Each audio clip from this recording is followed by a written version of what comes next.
Assalamualaikum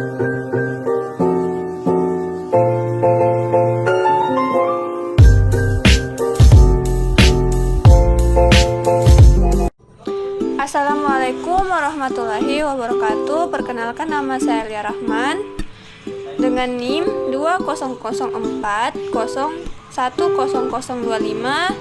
kelas 4A, Prodi Ekonomi Syariah, Fakultas Ekonomi dan Bisnis Islam, Institut Agama Islam Negeri Palopo. Baiklah, pada kesempatan kali ini saya akan menjelaskan sedikit mengenai perencanaan ekonomi dan substansi perencanaan pembangunan. Yuk, mari disimak.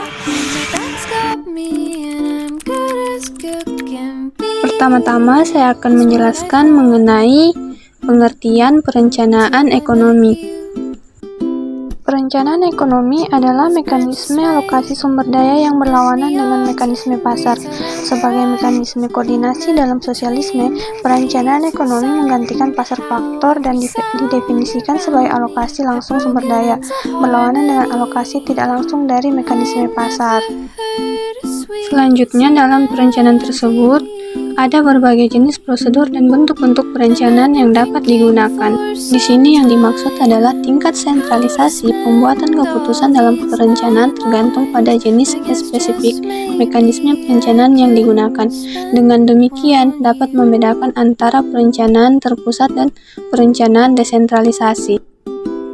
Ekonomi yang terutama didasarkan atas perencanaan terpusat yang disebut sebagai ekonomi terencana. Dalam ekonomi terencana yang terpusat, alokasi sumber daya ditentukan oleh perencanaan komprehensif produksi yang mengspesifikasi hasil yang dibutuhkan. Perencanaan juga dapat berbentuk pengarahan perencanaan atau perencanaan indikatif.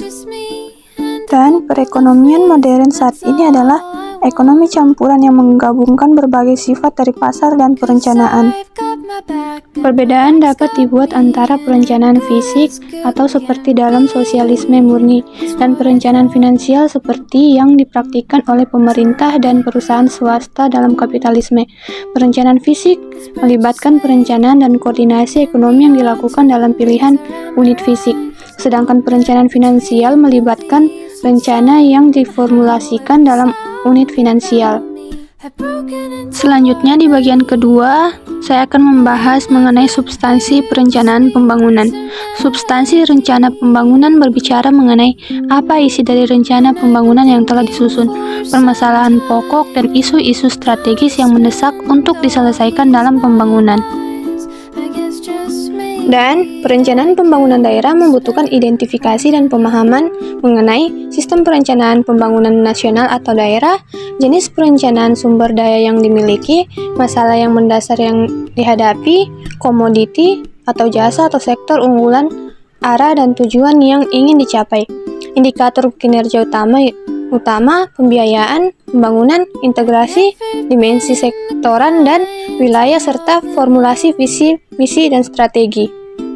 Lalu selanjutnya, dalam penyusunan RPJMD atau Rencana Pembangunan Jangka Menengah Daerah, yaitu sebuah perencanaan pembangunan publik yang disusun berorientasi, maka harus berpegang pada 3 substansi penting. Yang pertama yaitu harus holistik, tematik, yang dilaksanakan dalam mempertimbangkan keseluruhan unsur pembangunan sebagai satu kesatuan faktor potensi, tantangan, hambatan, dan permasalahan yang saling berkaitan dengan satu dan yang lainnya.